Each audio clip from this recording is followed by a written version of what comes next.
Yo, what is going on, everybody? Welcome to the show. Another Thursday, another episode of Simply Sessions. Very happy to be joined on this wonderful American Thanksgiving. I'm in Canada. We did that shit like a month and a half ago.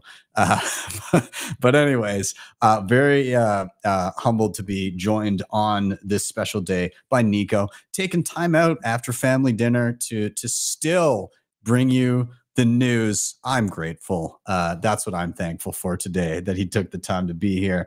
But happy Thanksgiving to all my American friends that are tuning in. Hopefully your bellies are full of turkey and you're just willing to come in and hang out and get bullish with us.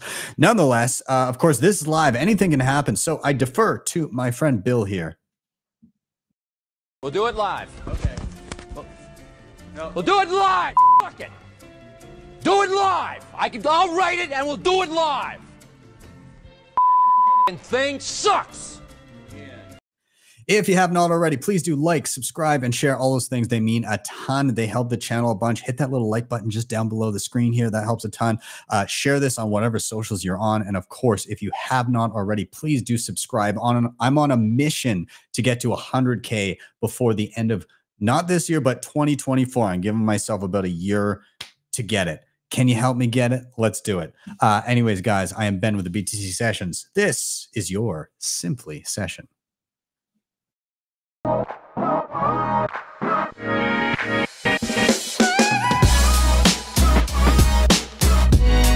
Hodl the Bitcoin.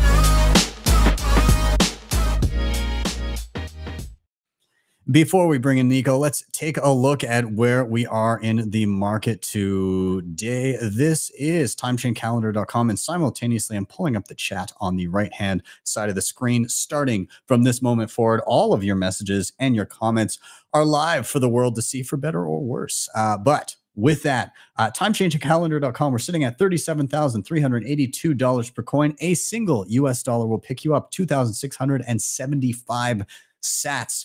In terms of fees, next block, you're looking at 70 sats per byte. Not as bad as it has been the past week or two, but be aware. Anytime fee, 26 sats per byte. I wouldn't give that too much credence. And then in terms of Bitcoin mined, 19.55 million of them. That's 93.1% of the total supply. Shout out to sponsors of the show, hodlhodl.com. If you're stacking sats and you have priorities in mind that include peer-to-peer trading, instant self-custody, and no KYC, this is the place to be. You can sign up with nothing more than an email address. Once you get there, choose a currency, payment method, and an amount. You can start viewing offers immediately and stacking non-KYC sats. They also have peer-to-peer lending where there's no rehypothecation. Check them out in the links down below. Now, of course, when you do get your hands on non-KYC sats or otherwise, you're going to want to secure them with some of the best hardware on the market. CoinKite is killing it. My Cold Card Mark IV is, of course, my go-to hardware of choice. I have all of their goodies like tap signers, block clocks, sats cards, open dimes, all of that. And I pre-ordered the hell out of the Cold Card Q, which is going to be just so awesome. So if you want to pre-order that or pick up anything else I mentioned, head to coinkite.com. And you can use code BTC Sessions for additional % off because they got a Black Friday sale going on, up to 25% off on top of all that. So be sure to check them out. May as well this weekend get some Christmas gifts in there. Moving on, and those links are down below, by the way. Moving on, backups are important. Of course, Seedor has one of the most robust and beautifully designed steel backups to keep your seed phrase safe from the elements, fire, water, corrosion, all that. They have a disc and capsule design. If you ever need to swap out the seed phrase, just simply swap in new discs. No need to replace the entire set. Their sets, by the way, come in 2 flavors, whether you want 1 or 2 full seed phrases. And of course, you can always order more capsules if you like. Check them out. Links are down below, and different links for different locales so that you get the cheapest shipping for you. Nunchuck has you covered with your assisted multi-sig needs. These guys are absolutely killing it. I love their assisted multi-sig setup called Honey Badger, by the way. This basically is a multi-sig setup you can do entirely from your mobile device. You can use hardware like tap signers, cold cards, and a ton of other options. Once it's set up, you have baked-in inheritance planning so that your sats can get to your next of kin if anything should happen to you. They'll hold one key, you hold the rest, and the whole thing is no KYC. You don't need to give up private information to set it up and have it work for you. Check out my tutorial and check out them at nunchuck.io. And finally, shout out to Start9, your sovereign computing solution. These guys offer plug and play hardware solutions in which you can host your Bitcoin life and your digital life. So you can run these things from your browser on your home network or from abroad on Tor. And you can run things like Bitcoin Core, Lightning, mempool.space, your private data with files, passwords, photos, and more. AI agents, as well as Nostr clients and relays, and tons of other stuff. Anyways, you can check them out. They have entry-level devices, the Start9 Server Lite, all the way up to what I'm running, the Server Pro. If you want to check that out, they just reduced the pricing on it, and you can use my code BTC Sessions Plus specifically on the Pro to get a further 18% off. With that, I'm done rambling. I'm going to get Nico in here, and we need to get filled in on what's going on this week. Here it comes. Buddy, good to see you, man. Yo, coming live from my parents' house. Just had Thanksgiving lunch because we don't have Thanksgiving dinner. But couldn't miss Simply Sessions, man. I couldn't miss it. I know my audio isn't up to snuff like it usually is, but I hope these AirPods do it justice. How you doing, man? I'm thankful to have you here, man. It does matter. And happy Thanksgiving to you. Yeah, happy Thanksgiving. You know, it's like a big thing in the U.S. It's strange because my parents are Hispanic, but they picked up the holiday. They made it a lunch instead of a dinner. I don't know. It's interesting. I think it's a good excuse for all the family to come together and you know be thankful. And I'm thankful for your tip. Yeah, well, I mean, I could feel it's. I'm actually kind of full because I think when you ate the turkey, it transmitted to me via the tip, and I'm not even hungry anymore. So thank you for that. That makes sense because my hair started to kind of stick up when I was eating the turkey. So I guess that was the sync. Amazing. Well, dude, thanks for being here. I guess we can dive into it. What's been going on this week? What's top of mind for you? Yeah, so someone just put it in the chat, and it just happened to me as well. I just transferred my funds out of Wallet of Satoshi because they just took it off the App Store in the US. I just checked it. Now, you still have the app on your iPhone. I don't trust that, though, because iPhone is not like Android. It's very it's a walled garden, so to speak. Apple has a tremendous amount of control what they allow on your phone and what they don't allow on your phone. So you can't download it right now. That could be seen as a prelude to them just deleting the app, just like deleting it or just taking it off people's phones altogether. So especially with the software update, I'm not going to take that risk personally. But I think that really goes to show the dangers of this choke point, the choke point of app stores, specifically when it comes to mobile devices. Not so much with Android. I know Android is a little bit better, but definitely with iPhone. I don't know if this is a momentary thing, but I do think it's kind of crazy that this came on the same week that the DOJ did a major press conference in regards to Binance and also the industry as a whole. Yeah. And I mean, so I was looking through that thread just before we hopped on, and it seems to be at the moment relegated to, yes, Apple App Store, but specifically in the US. I can still see it in the App Store here in Canada. Of course, I'm on the Google Play, but I need to check on the iPad here to see what's up. But from what I hear, it's US based right now. I mean, who knows? But again, I think the most apt description of what's going on is Evan Kalutis from Zeus, who also has been having trouble with his app recently. He saw the Wallet of Satoshi stuff and he said storms are brewing. So who knows what's coming? Yeah, and I think this is the inevitable kind of step, and might as well start with that, and then we'll get to the Milei news. But the press conference this week was really historic, and I think a lot of people were taken by the bait and switch, and the bait and switch is it was Binance. CZ is a bad person. He was laundering money. He was facilitating crime.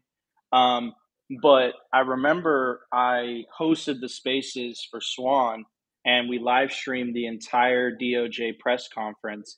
And they had all the heavy hitters. They had the Attorney General of the United States. They had Janet Yellen. They had the people of the people there at that conference, and the amount of times they mentioned terrorism. It was like 50 times. I'm exaggerating. I'm being hyperbolic. But it was every single person that took the podium mentioned crypto and terrorism. And I think it was Garland, the Attorney General, that mentioned Hamas. You know why that's so significant? Because that was the Wall Street Journal article that was later debunked. But that Wall Street Journal article was used by Elizabeth Warren and her media allies to tap on the U.S. Treasury, the FinCEN, to propose those crazy broad regulations. I don't think it's a coincidence that Garland is mentioning crypto and Hamas, even though we know after the fact that 99% of illicit finance is going through the traditional financial system. So is it too much of a stretch to say that politicians are taking advantage of CZ and all his shadiness in Binance to advance a political agenda? Before getting to the Binance news, like, that's the signal. That's really what happened during that press conference. I'll play you guys a couple clips. We'll read the article, but that was my whole sense of it. I don't know. What do you think, Ben? Yeah, I mean, as soon as there's bad news in any way, shape, or form, whether it's generated by them or externally, it's just used as an excuse to dogpile on and then pass as many draconian, top-down, restrictive laws as possible. And I mean, again, we've seen this completely outside of Bitcoin.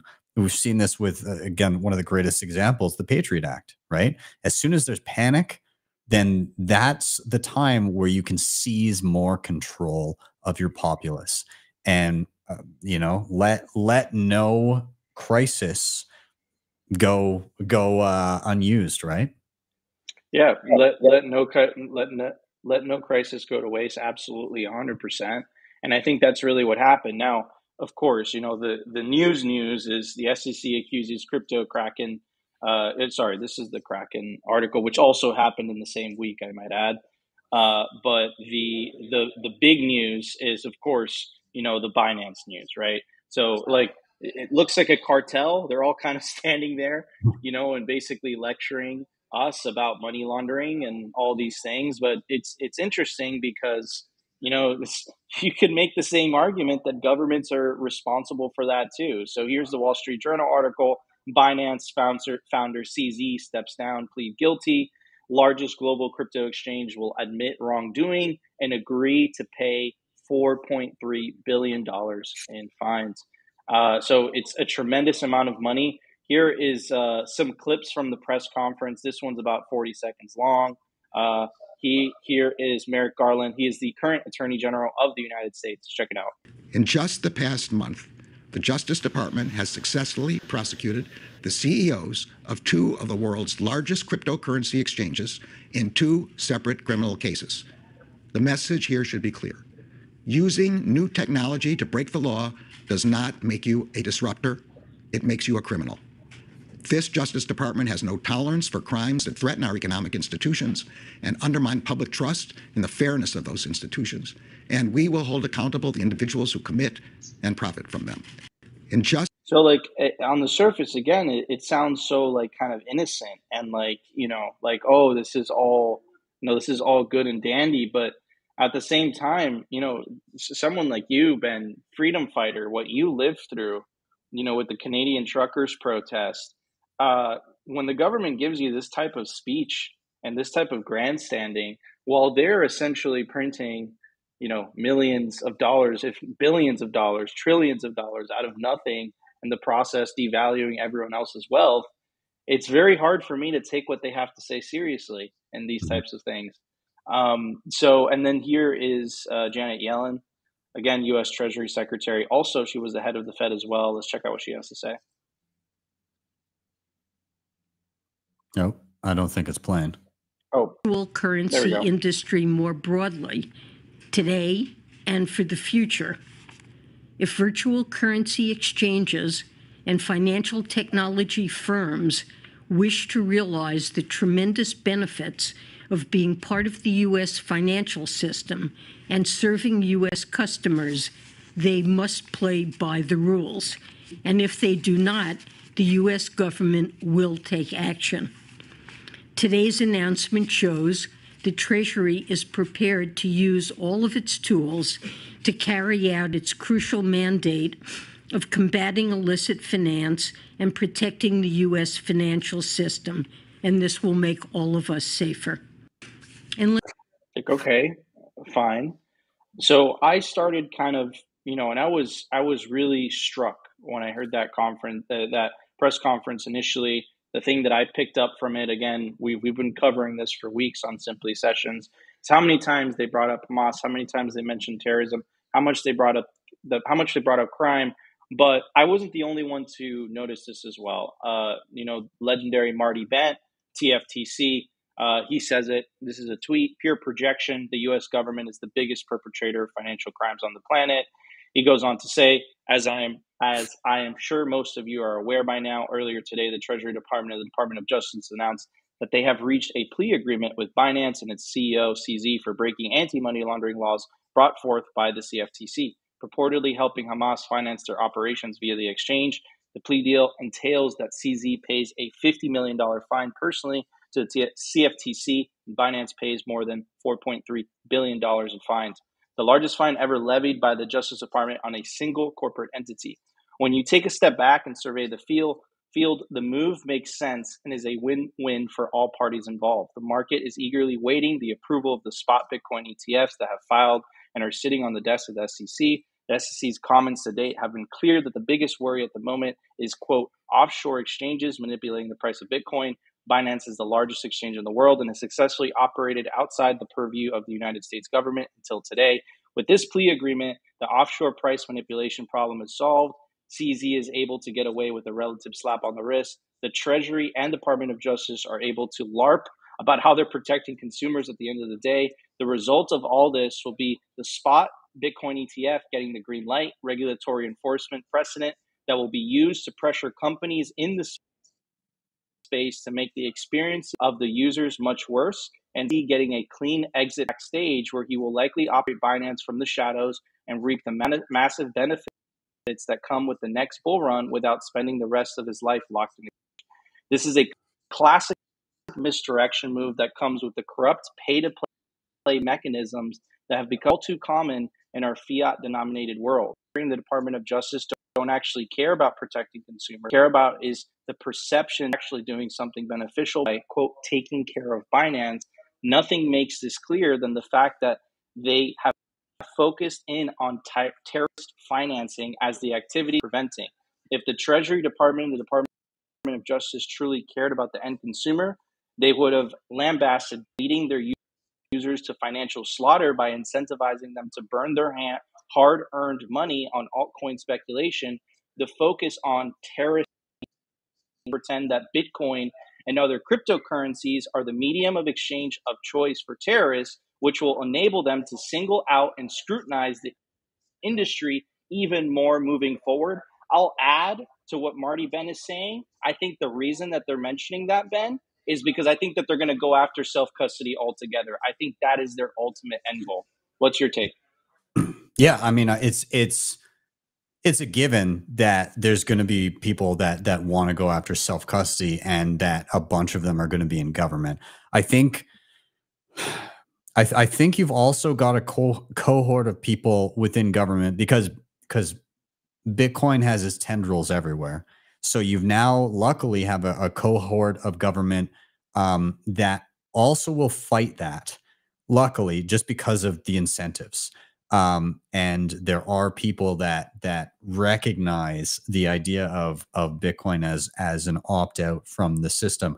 Even just today, I saw a clip of Ron DeSantis, and he was talking about his anti-CBDC stance and how the amount of control the government wants to take with that, and by preventing people from using things like Bitcoin, he wants to fight against that. And again, I'm not saying that I'm like a massive DeSantis fan, but the fact that discourse is so loud now and that it's actually an issue. And you have people in government that are vocally, proponents of CBDCs, but you also have the polar opposite where people are like sounding the alarm saying, this is horrible. We can't go down this road. And the fact that the CBDC is an acronym that people are beginning to become familiar with is very interesting.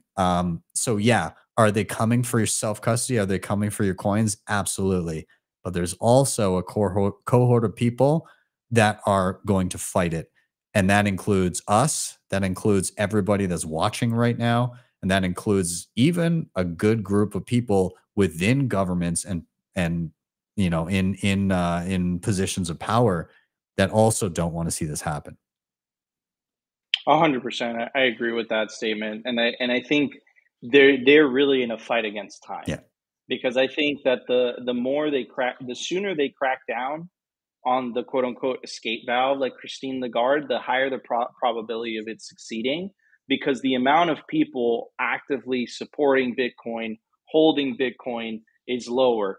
5 years from now, I don't think it's going to be a viable stance in any of the Western democracies to be vocally against Bitcoin, since the majority of the population are going to be holding some or having some type of exposure, especially with especially now that we're on the verge, and Marty said it himself, we're on the verge of the BlackRock spot Bitcoin ETF. Do you think, do you think in 5 years after that happens, Elizabeth Warren's going to be saying the same thing? I don't think so. I think they're in a race against time. I think they're desperate. And I think that's why you're hearing this type of rhetoric, this type of vocabulary. I think this is another kind of desperate type of stance. We saw that from Christine Lagarde. We've been seeing this from Elizabeth Warren, who's absolutely melting down. That was my take on the whole thing. But I agree. I think we have a growing number of vocal supporters, whether that's private citizens or members of government, that are huge fans of Bitcoin. 100%. Yeah, 100%. There's again, there's even within Canada, there's people that I personally know in government that they know CBDCs are being attempted, and they are big proponents of Bitcoin and the ability of people to use Bitcoin. So, yeah, man. 100%. Yeah, I agree. It's the leading political opponent, the political opponent of Trudeau, Yeah. I think, is a huge fan of Bitcoin. Oh yeah. And he doesn't like CBDCs at all. Oh no. He's constantly talking about how horrible that would be and the freedoms that people would lose because of that. And he's of course like a proponent of Bitcoin. He is he is a Bitcoiner. Obviously through the bear market, that was like the main source of ammunition that Trudeau and the Liberal Party had to throw at him as, nothing but price point. Oh, had you listened, which like he never gave advice of like everybody should buy Bitcoin. He just said, I think that anybody should be able to use Bitcoin and use it if they want to as an opt out of the system that we have.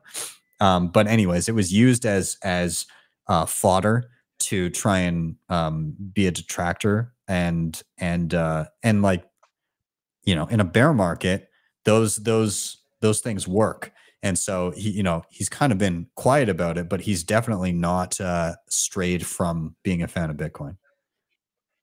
100%. Yeah, I 100% agree with that.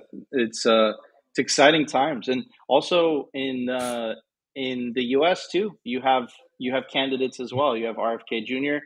You just mentioned Ron DeSantis. You have Vivek Ramaswamy, right? So I do agree. I think that maybe I was looking at it from a dark.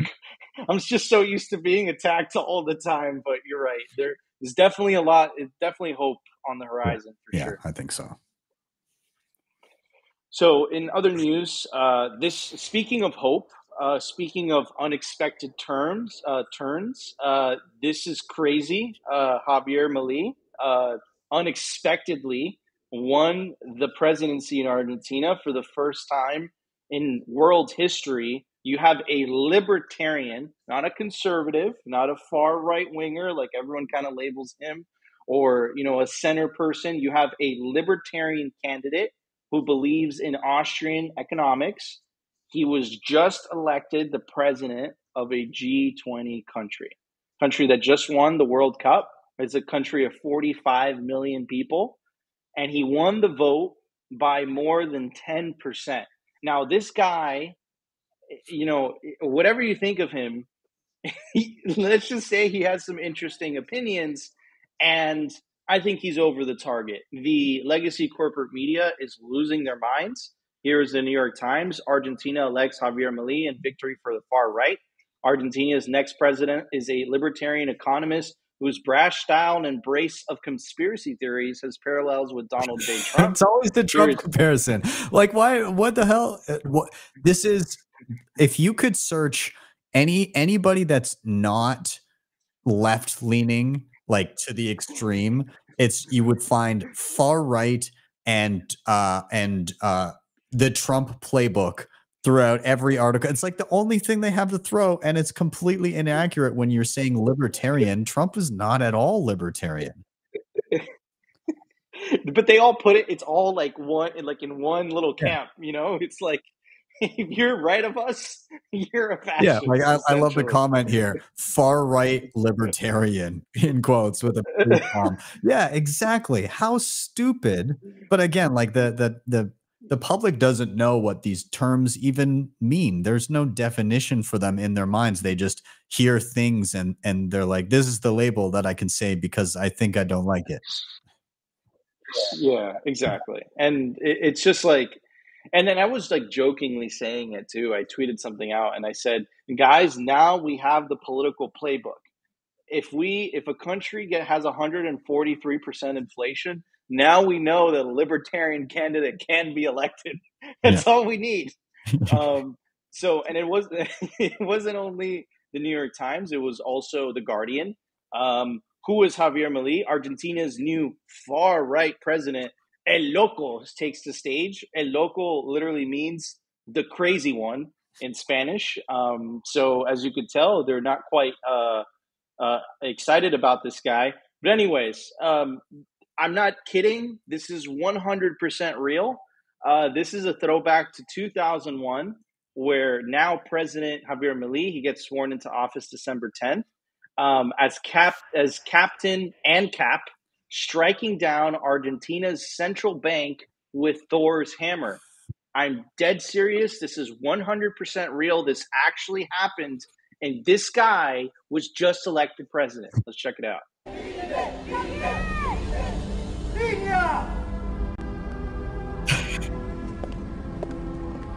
El Banco Central está haciendo de las suyas de nuevo. Creo que es hora de cerrarlo. So what she said, the translation is, the central bank is printing an excessive amount of money. It's time to close it. De una buena vez. For the last time.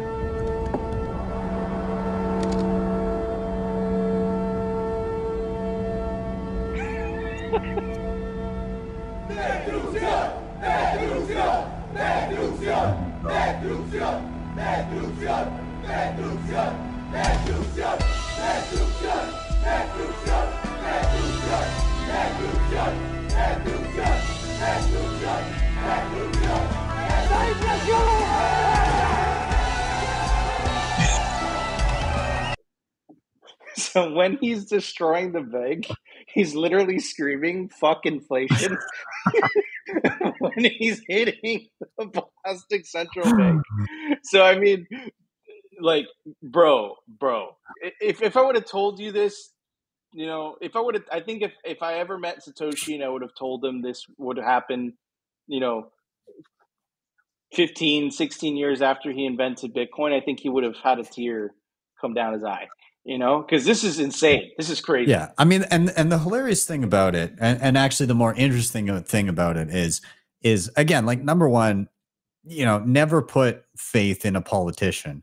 But for me, the interesting thing about it is you have a populace of people that voted in an individual that has literally gone on multiple outlets and said, I want to basically get rid of the central bank, and this is the source of our woes, and has these libertarian ideas that he's spouting.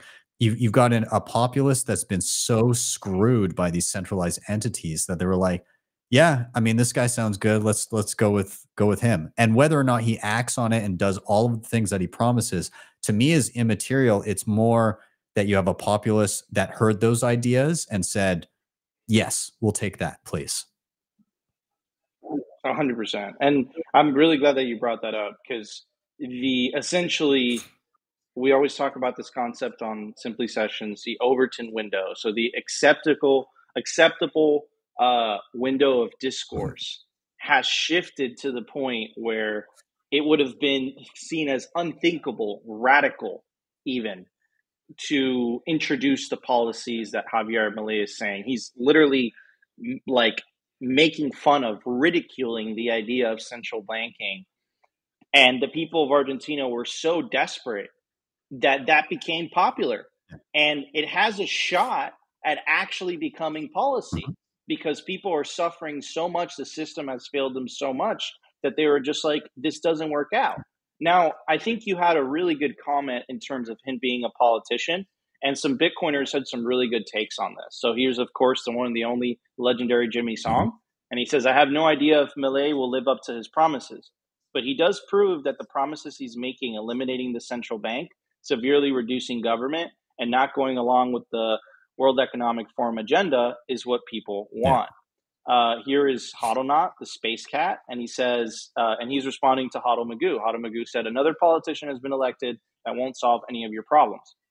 Hodlnaut says, big positive change is a result of many small positive changes. Politicians generally suck, but wield great power to make lives better or worse for people. The direction we are moving matters greatly, even though it in no way marks a finish line. I completely agree. And here is Fernando. Fernando is the marketing and communications director at Blockstream. I believe he's also Argentinian. And he says, observing some highly regarded takes from Bitcoiners who seem to have a limited grasp of Argentina's complexities, Milei's victory isn't just political. It's about a narrative of freedom, open commerce, and defending private property winning today. I don't think these Bitcoiners really understand how deep Argentina's cultural challenges run. This election is a massive first step in shifting mindsets, a fight for liberty that Milei has championed for years. His win is a clear signal that his ideas resonate widely. Yes, Milei is a politician. Yes, the nature of politics means not all promises can be kept. The system demands compromises, but labeling him not ANCAP enough or a status comes from a place of detachment. Keyboard warriors unironically believe this. Keyboard warriors don't understand the massive task battling the Hydra-like beast, a beast of the Argentinian state complexities. I don't either, but the least I could do is stand together with someone who's willing to do it. Yeah, absolutely. I think that's a great way of putting it. There's one comment in there in the chat that I want to address as well, and it's true, but I also think it's part of the path that we're just inevitably on. This is from James. He said, keep in mind that they're relinquishing control of the printer to Washington instead of locals, because obviously they're going to be dollarizing. He said, this is a win for dollar supremacy, loss for Argentine independence, but thankfully they can use Bitcoin. And I think that's true. Yes. I think we're going to see that dollar milkshake theory play out, where you see the implosions of these small currencies, and there's going to be less and less currencies, and people are going to run to the best of the best fiat currencies, which are still shit. But this is going to extend the life of the US dollar at the expense of all of these other small currencies. But then it's going to come down to the option of the US dollar or Bitcoin. And at that point, all they have is the money printer. And at that point also, Bitcoin is going to be much larger than it is right now, because as those small currencies disappear, and maybe it's not as accessible to use the US dollar, people just don't have access to it, where else are they going to go? Right. And so 100%. I think it comes down to, you know, a winner takes all battle to the death between Bitcoin and the US dollar, or, you know, maybe a few, because obviously the BRICS countries aren't going to be super keen on the US dollar being the thing that everybody uses. So there's going to be competition there. But like at the end of the day, there's going to be one, and then there's going to be Bitcoin. And the clear option is going to be something that nobody can control. 100%. I agree, because it's common sense, right? It's just incentives. If people have a choice and they're informed and they understand between a currency that is designed to lose value forever versus a currency that there's absolute scarcity. Michael Saylor says it best: it's going up forever, Laura, right? Infinity divided by 21 million. Not to mention the fact that you have the choice between censorship resistance versus censorship, but you're trusting a politician not to censor you. I think it's a very clear choice what people are going to choose. And that brings me to my second point, which is Elizabeth Warren once again saying the quiet part out loud. She had an interview. I think this was on Legacy Meet the Press on NBC, I think. And she said some interesting things. And I mashed it up together, by the way, with the video of her at the Senate Banking Committee calling people like Ben sophisticated because people like Ben take self-custody of their Bitcoin. How dare you, Ben? How could I you need a do monocle, I think. You're too sophisticated, Ben. You're too sophisticated. Anyways, let's check out what Elizabeth has. What Senator Warren has. Not that banks do wrong. If you think we could improve that in a digital world, the answer is sure you could. But in that case, let's do a central bank digital currency. Are you there? Oh, for a central bank digital currency? Yeah. Yes. I think it's time for us to move essentially, because the thing is, when you look at every piece of paper currency we issue, not with coins, but every paper currency has its own identity. Mm-hmm. So essentially, we're prepared for the blockchain now with currency. Should that be how we build this? So I think of it as, again, what's the problem you're trying to solve? Mm-hmm.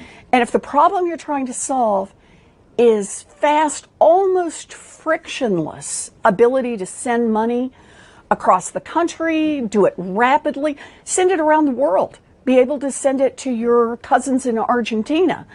If that's what you're trying to solve, a central bank digital currency does that. And you don't really need a stable coin for that. You've already got a dollar denominated. You don't really need a Bitcoin to be able to do that. So then the question becomes, so what is it that the Bitcoin, what problem is it solving for? And now we get into a very different space. Last year, you wrote that, quote, in their attempt to avoid being traced, illegal actors have adopted ever more sophisticated cryptocurrency technologies, such as non-custodial wallets. Oh my God.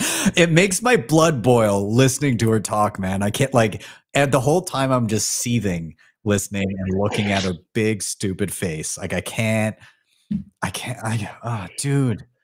can't, man. I can't. Ben, you're just way too sophisticated, bro. Okay? Like you're too sophisticated of an individual. That's what's going on. You know what she didn't I imagine you're going to say this, but I know exactly what she didn't mention as a problem to solve. Yeah, I mean, bro, you want to do the honors? What was she missing? Yeah. What is the problem that Bitcoin solves? I mean, obviously she's going to hone in on obviously we just need fast, cheap transfers. And if you want anything outside of that, then you must be a criminal. But she fails to mention the idea that the money is screwed, that anybody, like the elites can print it at will and debase the ever-living shit out of it. And you have nothing you can do about it. And she fails to recognize that somebody might not want to be part of that system and might value something where you cannot print and steal people's time and people's fruits of their labor. And one of the greatest quotes that I've seen recently is It's Breedlove, and he actually quantifies what happened as they printed over the past few years, the X number of trillions of dollars that they printed in the past like 3 or 4 years. And he quantified it. Let's just listen to it. It's amazing. Central banking is an institutionalized system of time theft, because ultimately the fruits of your labor are a product of your time or energy, right? Time and energy used synonymously here. We printed $6 trillion in 2020, right, in the U.S. The average annual U.S. salary is $60,000, roughly. That's 100 million years stolen, right, through the counterfeiting of currency. If each human works from the age of 20 to 70, so that's about 50 productive years per human, the counterfeiting of $6 trillion USD equals the stealing of 2 million human lives worth of productive labor. Right? This is to try to make it real. Like, it's a real massive problem. And then, of course, the plausible deniability that's built into inflation, right? It's Putin's fault. It's Beyonce's fault. It's the supply chains. It's everything but the central bank. So again, we're back to that romantic lie, the deception and the stealing going hand in hand. I think this is hopefully what we can deliver as Bitcoiners, is pulling back the veil on this bullshit. Yeah.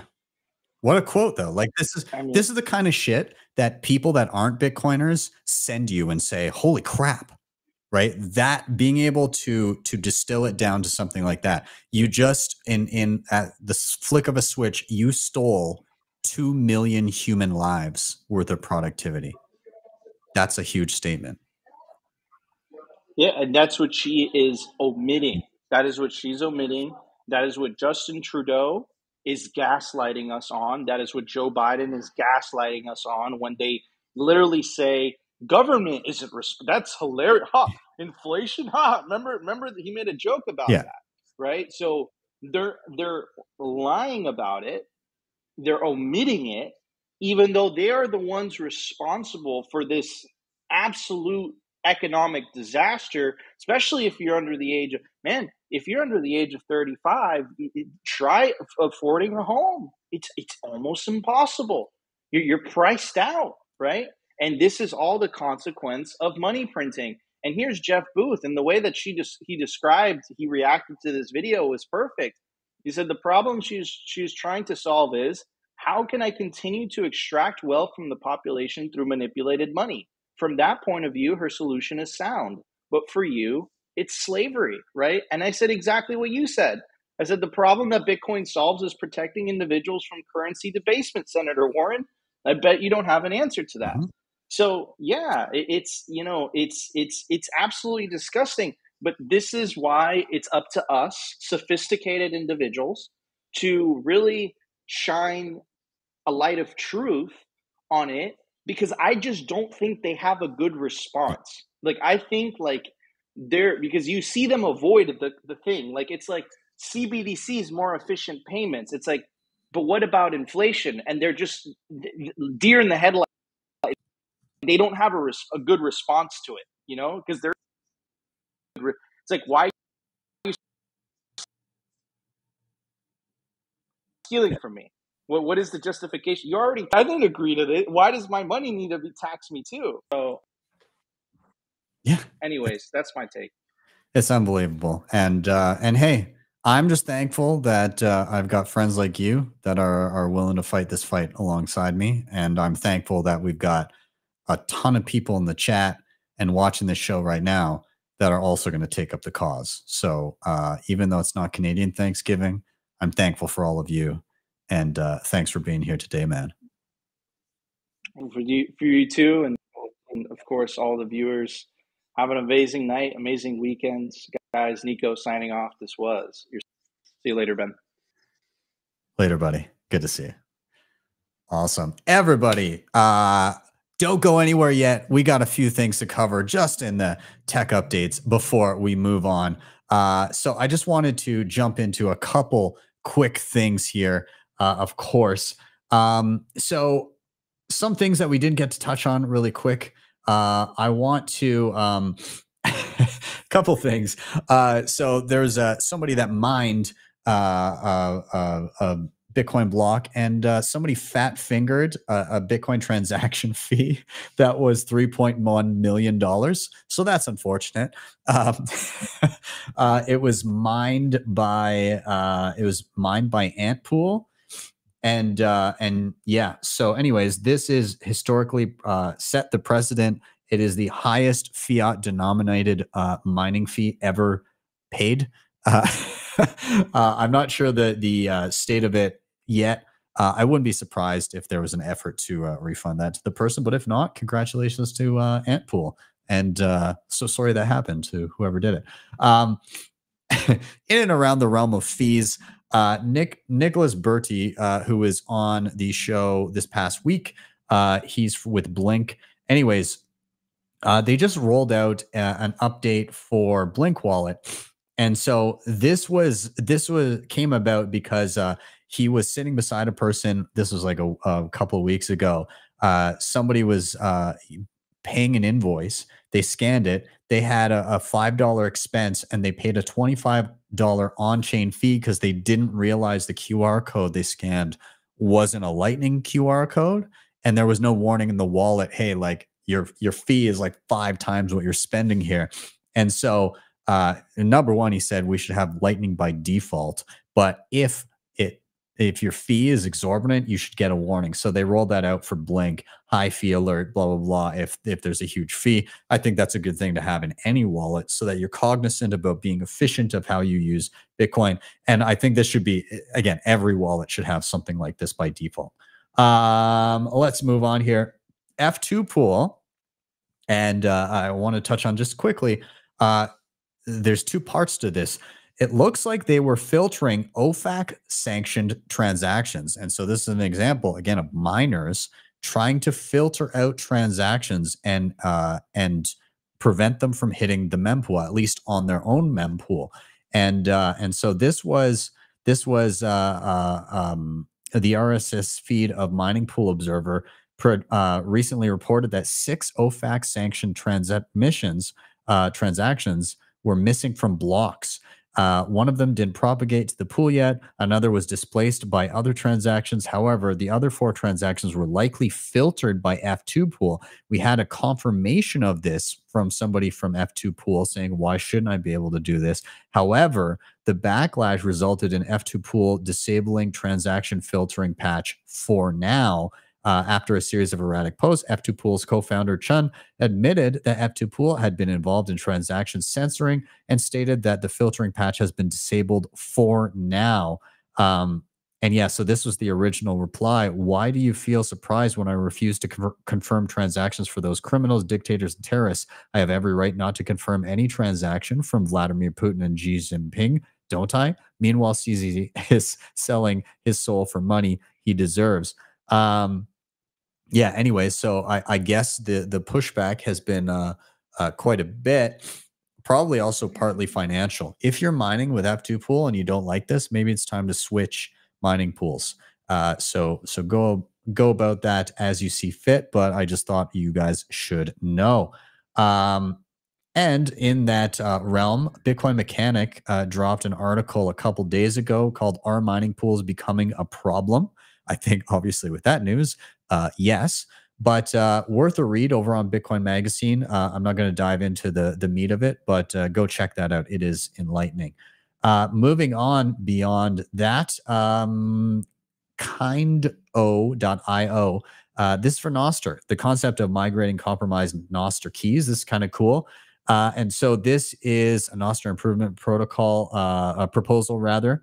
It's a proof of concept. It's basically a way to pre-sign a potential next, like a migration notice to a pre-approved next private key. So if your private key for Nostr were to be compromised, you'd be able to still broadcast a message that is timestamped in a way to say like, hey, this is the new key, and then migrate to it.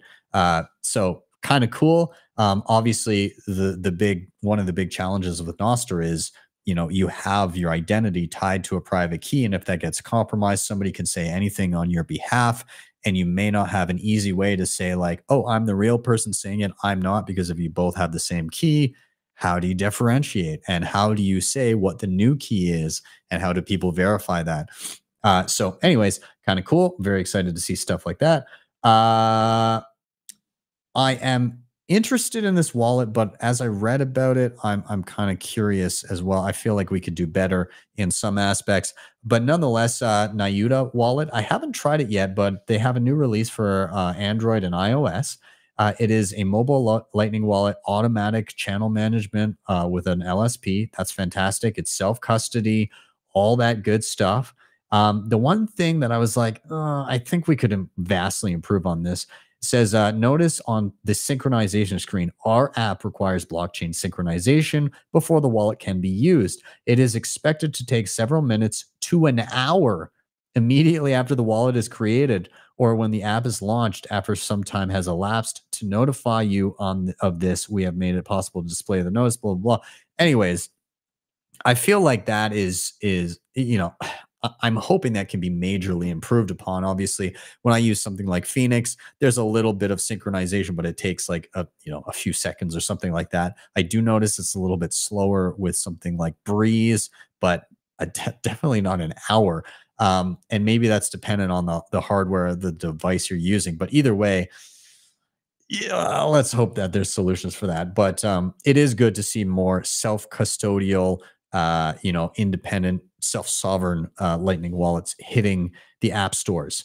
Wanted to highlight this. I got to poke around at it a little bit, and we're seeing some of the first events coming out of Flockster, which is a plugin for Nostr that allows you to create events. So embrace your financial freedom. Discover Bitcoin meetup on Tuesday, November 28th. But that is one of the first and a Canadian event. Hey, awesome. First to see on Flockster. So very cool to see all of these different applications being baked into Nostr. That's very exciting for me. Moving on a little bit, and I'm going to tie these two things together in a moment, but hey, have you supported your local merchants or that are accepting Bitcoin lately? I wanted to do so. I had somebody reach out to me about being able to accept Bitcoin payments online via their winery, and they got set up and everything. Actually, they did it without my help, and so I felt obliged that I should probably order some wine. So shout out to Woodward17 over on Twitter, and I was their first Bitcoin customer. I ordered 4 bottles of wine and got it shipped. But you can check them out at privato.ca/Bitcoin, privato.ca/Bitcoin. Just be aware that there's going to be shipping costs involved. So, you may want a sizable order if you're going to be hit with those shipping fees. But just be aware. Either way, I was happy to support. If you're in BC and Alberta, those costs will be, far less than if you're far away.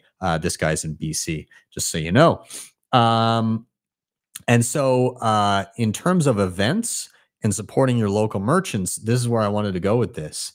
This is a post that I made about a week and a half ago now. I said, stop bitching and take some initiative. Asking permission has never worked. Anyone in Calgary that wants to bootstrap a local Bitcoin circular economy with me, it's happening. Here comes the Saturday Sat Market. Help me build it. I built a page on the Orange Pill app, and I built a page on Meetup, and I also have a Telegram group. And now it's starting to get some traction. I've got, I think, close to 30 merchants lined up. We have our date on December 16th. We have our venue, which is going to be downtown Calgary in Chinatown, called the White Diamond Conference Center. And so things are shaping up. We're in the organization phase. I want to give a shout out to Matt Cratter, who, and I'm not going to play the clip, but I just wanted to acknowledge that he gave it a shout out on his show just yesterday. So thank you, Matt, for doing that. Very kind of you. Lots of stuff going on. Also, shout out to Odious Debt and Bitcoin Eye's point of sale. Odious Debt bought a bunch of these machines, which are point of sale terminals to accept Bitcoin payments. He sent one over to me, and it's super cool. It's got a little built-in printer, NFC, all of that, and like a point of sale terminal with various apps. I've been able to test it out. I'm going to bring it down to the Saturday Sats Market when we have it. And And it looks pretty cool. I don't know. I think it's awesome. So I'll let you know how it goes using it. But yeah, big shout out to Odious Debt for sending that over, and Bitcoin Eyes POS for creating it in the first place. I look forward to using it. They used these at Baltic Honey Badger, put on by Hodl Hodl, and I heard that they went quite well. So stoked to play around with that.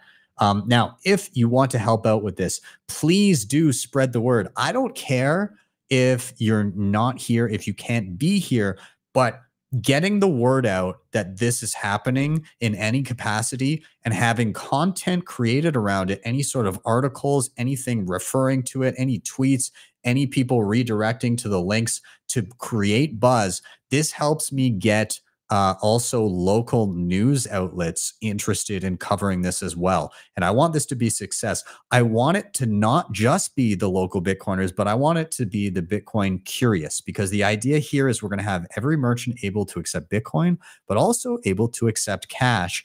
And on top of it, have people willing to peer-to-peer swap Bitcoin for cash or vice versa, so that we can begin to orange pill the freedom-oriented people among us that are interested in private transactions and meeting their local, whatever it may be, their local farmers, their local other merchants, whatever it is.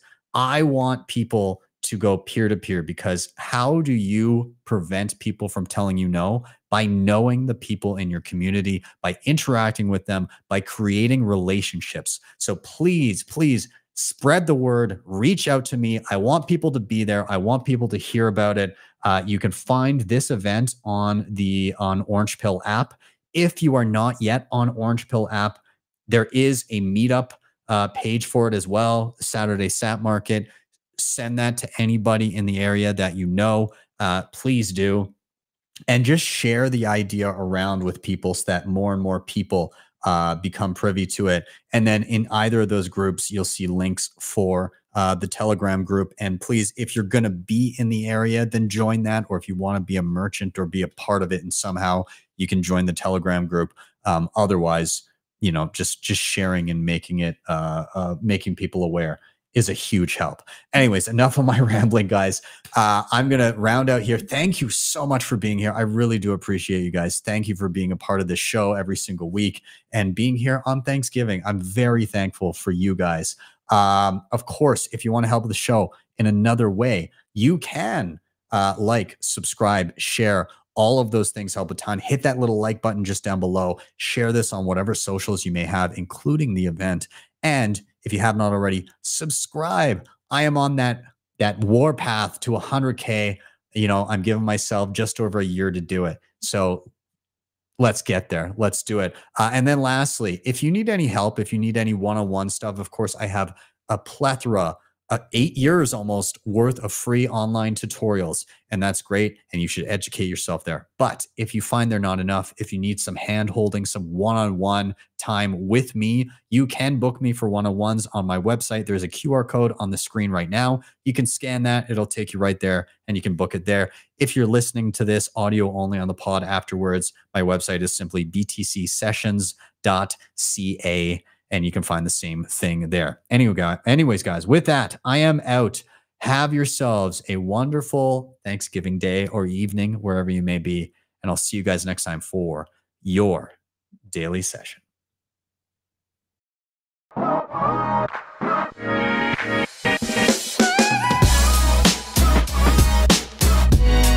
Hodl the Bitcoin.